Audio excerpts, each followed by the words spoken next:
Someone for whom you nurtured deep feelings simply turned their back, abandoned you, refused your company, or even broke up the relationship without any warning.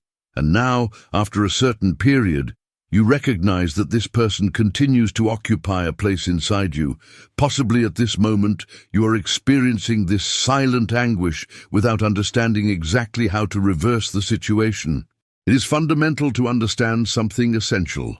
There exists an enormous distinction between pursuing someone with anxiety and knowing how to act wisely, strategically, and psychologically stable. While one attitude repels, the other possesses the capacity to cause impact, provoke uncertainty, and even make the person reconsider the choice of having abandoned you. In this content, I will show you 5 effective behaviors that have the potential to completely transform the relationship dynamics. Behaviors that, when applied, awaken interest and regret in those who refused you. And the most fascinating, you will no longer need to pursue, because at the end of this, it will be this person who will ask themselves, why did I allow someone like this to walk away? What you will discover here are not superficial or abstract guidelines. They are clear, direct steps, founded on solid bases of behavioral and deep psychology. Knowledge that most people have never heard mentioned. They are behaviors that function at a discrete but extremely efficient level. So stay with me until the end, because the 4th attitude I will present to you possesses transformative power. It generates an emotional impact so intense that it is capable of making even the coldest hearts begin to perceive you in a completely different way. Have you ever experienced the weight of being refused by someone to whom you dedicated everything of yourself? Perhaps you questioned yourself, in the silence of your anguish, what you could accomplish so that this person would understand what they lost. Not for revenge, but because deep inside there still exists a feeling that cries out for understanding. Carl Jung affirmed that what we reject in ourselves acquires power in the unconscious, and the same occurs with those who reject us. When someone discards us, it is not the end, but the beginning of a psychic process that, if well understood, can invert the role. In this content, you will not discover superficial tactics. You will dive deeply into a journey of self-knowledge that, when lived with authenticity, inevitably modifies the perception of whoever once refused you. Visualize the situation. The same person who previously seemed indifferent now resurfaces impelled by something she herself does not understand. A magnetism that is no longer your physical being nor your words, but your transformed presence. Jung would call this individualization, the awakening of your most genuine essence that attracts not through necessity, but through integrity. When you stop pursuing and begin walking toward yourself, an invisible energy begins to form, and it is this energy that will be impossible to ignore. You are not here by chance. The pain of rejection is in reality a deep calling for you to stop trying to be accepted and begin to accept yourself. And ironically, it is exactly this that lights the spark of regret in those who turned their backs on you. This content is an invitation to invert the emotional logic that imprisons you, not with manipulations, but with consciousness. Because when you activate the correct archetypes within yourself, the other's unconscious responds. And that is why today I will reveal to you 5 attitudes founded in deep psychology that make those who rejected you rethink everything and, without understanding how or why, feel the necessity to return. But first, it is necessary that you be prepared for a truth. Only those who rediscover themselves can make the other feel their absence. What comes next is not about reconquering someone, it is about becoming impossible to forget. Stay with me until the end, because each attitude revealed here is not just a return strategy, but a step toward your interior rebirth. When you know how to apply them with authenticity, it will not be you who will beg, it will be the other. And this not because you forced it, but because you became inevitable. Most of the time after rejection, the immediate impulse is to seek explanations, reconciliation, or at minimum, a closure. However, Jung reminds us that the unconscious acts in silence. And it is in this silence that the most powerful transformation begins. When you withdraw without clamoring for attention, you break with the archetypal pattern of the pursued, and this destabilizes the other. Absence in this case becomes more eloquent than any word. The other's psyche begins to fill this silence with projections, doubts, and memories, all inevitably distorted by the void you left. Conscious silence is not passive absence, it is non-verbal presence. It requires emotional maturity and therefore is so rare. When you do not react, you break the cycle of emotional dependence that rejection tries to feed. You stop being predictable, and this makes the other's mind enter alert mode. Jung said that what you resist persists, and when you do not resist the distancing, do not pursue it. You interrupt the energy that was feeding the rejection, and it is at this point that something begins to change within the other. Imagine the mental confusion of someone who expected your immediate reaction, perhaps desperation, crying or insistence, and receives instead a serene absence. There is no longer the comfortable narrative of he or she still wants me. There is now a void that cannot be controlled, that does not bow to expectations. This activates the hunter archetype in the other. That which flees awakens the desire to capture. It is the beginning of inversion. You stop being the rejected and begin to become the desired. But attention, this silence is not a game, it is a healing process. You do not remain silent expecting the other to return. You remain silent to hear your own soul.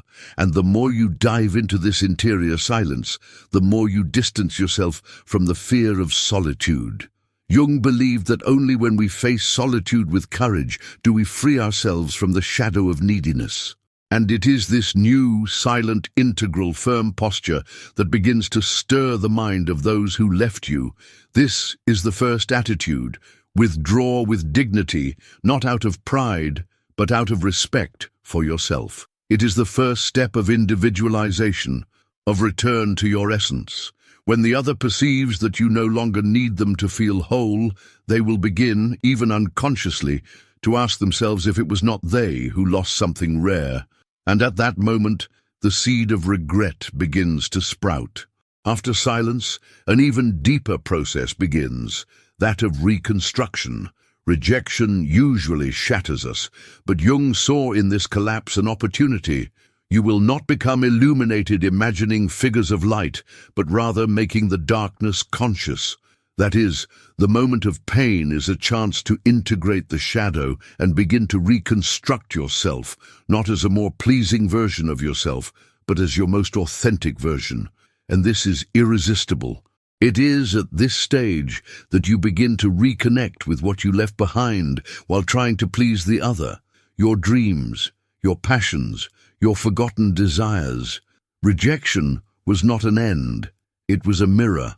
And by reconstructing your identity based on what is true, you begin to radiate a different energy, one that does not beg for affection, but that attracts through authenticity. This is the second movement that makes the other feel your lack of truth, visible transformation. Social networks, casual encounters, words that arrive through third parties. Everything becomes a channel of perception of this new version of you. But beware, it is not about showing, but about being. It is useless to fake change because the other's unconscious will perceive the dissonance. Jung teaches us that everything that is false falls sooner or later under the weight of its own illusion, but what is real remains. Therefore, your new self needs to be real. As you reinvent yourself, the other begins to relive moments. Remember words, imagine scenarios that could have been different. The human mind cannot bear the idea of having lost something valuable, and the more your presence shows itself evolved, the more the other begins to reinterpret what they lived with you. What previously seemed disposable now gains value, and this activates a powerful emotional trigger. guilt for having let escape what only now shows itself essential. This is the second attitude. Reconstruct yourself from the inside out, not to prove anything but to become whole, because whole people do not beg for love, they inspire love. And when you inspire, you become unforgettable. There exists an invisible force that connects people beyond words, energy. Jung called this synchronicity, events linked not by cause and effect but by meaning. When you reconstruct yourself emotionally and align with your interior truth, you begin to emit a new type of frequency, and those who rejected you feel this, even if they do not understand. Something changes in the air. The perception of your presence becomes different, more magnetic. This magnetism does not come from appearance or status, but from an elevated psychic state. A person who knows themselves, who dove into their shadows and emerged more conscious, carries an aura of silent power. Jung said that whoever looks outside dreams, whoever looks inside awakens. And it is in this awakening that your energy transforms. You begin to claim a fresh position within the collective unconscious of those surrounding you, including the one who dismissed you. The dynamic shifts as the other realizes they no longer hold dominion over you. That emotional predictability, which made them feel secure in pushing you away, vanishes, replaced by the discomfort of uncertainty. Did I lose something I'll never find again? This is where rejection begins transforming into regret. The memory of you blends with the absence of your former fragility, and the new you, now emotionally resilient, becomes an alluring enigma. This energetic transformation doesn't communicate through words, but through presence. Your stance, your gaze, your serenity. All of this begins speaking louder than any attempt at reconciliation.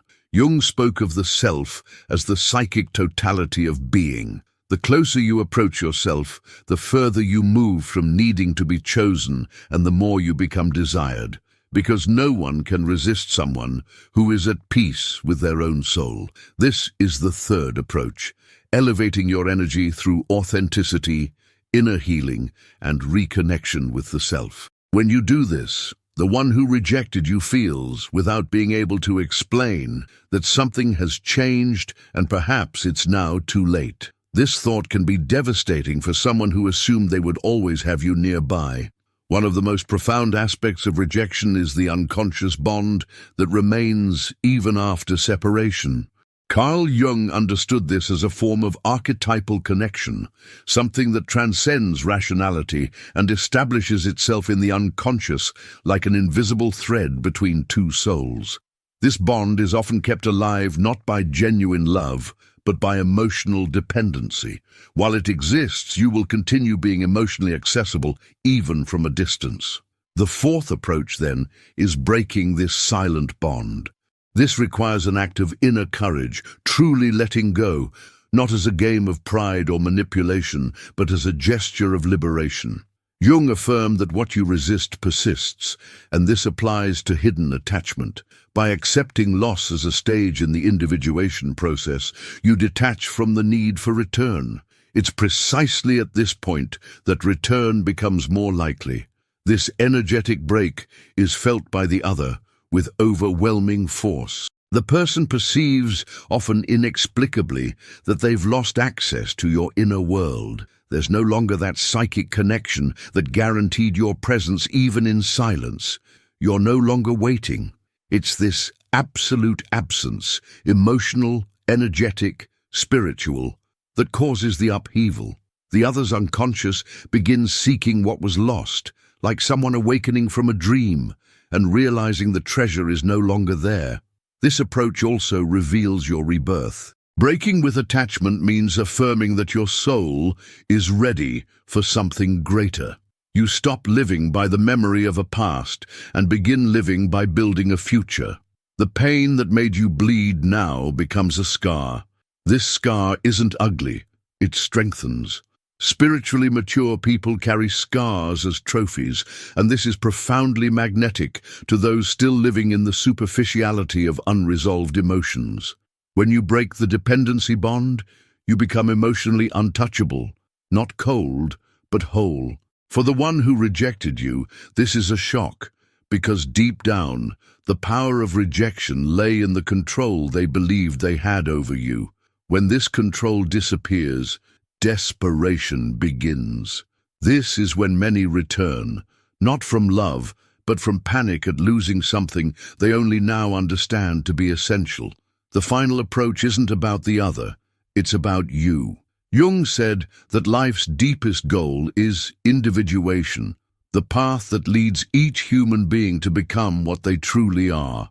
When you begin walking this path, you stop orbiting around the need for approval, validation, or return. You simply live. This is revolutionary.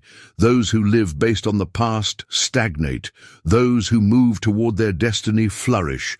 In this new state of consciousness, you stop waiting for someone who didn't know how to see you and begin seeing yourself with the eyes of the soul.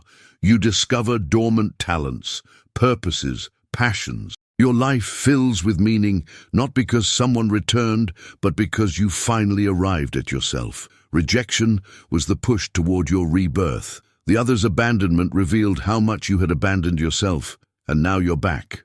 From this point, there's no more disguised neediness masquerading as hope. There's emotional abundance. You become a natural magnet. People perceive your presence as something rare because it doesn't depend on anyone. It radiates from within. Most interesting is that at this moment of fullness, inevitably, the one who rejected you feels the weight of absence, because now you're no longer the same, and perhaps they no longer have a place in your new version. This fifth approach, moving forward with courage toward your destiny, is the most powerful of all. Not because it provokes someone, but because it heals you. When you heal, you become whole. When you're whole, those still fragmented feel your absence as an abyss and may beg to return. But you won't be waiting for that anymore. Here lies the deepest truth of this entire journey. Perhaps rejection's greatest gift is the chance to truly find yourself, to rebuild, to liberate yourself, to love yourself. When this happens, everything changes inside and out. The one who rejected you may even return, but you've now returned to yourself. This is what makes you impossible to forget. Now that you've walked through each of these 5 approaches, it's time to look back and understand what really happened within you during this process. Rejection was merely the trigger. What came after was your reconstruction. You rescued your dignity, reorganized your inner world, silenced the need for approval, and rediscovered your worth. This alone is greater than any return someone might try to offer you, because deep down, what was lost wasn't the person, it was yourself. And now you're back. Jung taught us that there's no awakening of consciousness without pain. You felt it like few do, but instead of remaining trapped by the wound, you made it a portal, and through it crossed to a new version of yourself, more conscious, more centered, more whole. The one who once begged for attention no longer exists. Most impressive is that by stopping the begging, you become irresistibly magnetic to those who once ignored you. Not by force, not by strategy, but because your energy changed. Your soul now vibrates at another frequency. What you did here wasn't a game to make someone return. It was a journey of return to your essence. Ironically, it's this return that makes others desire to rediscover what they lost in you. But now, you're no longer needy for love. You are the source itself. Whoever wants to be by your side will have to be ready to meet you at your level, in your depth, in your light, because you're no longer the same. And this is what both frightens and attracts. So before ending this video, I invite you to look with kindness upon this trajectory. Notice how much you've evolved, and if you feel this content touched you in some way, share in the comments what marked you most, because when you write, you anchor, and when you anchor, you transform. This is a symbolic way of sealing this turning moment, of leaving recorded, "I awakened, and no one can take this from you anymore." If this video helped you see yourself with new eyes, like, subscribe to the channel and activate notifications. not for me, but for you, to continue receiving content that speaks to your soul. If you know someone going through a similar process, send them this video. Sometimes a word at the right moment can save someone from the abyss of self-abandonment. If you've made it this far, remember, the one who rejected you may even beg to return. But you no longer depend on that because now, finally, you've returned to your own heart.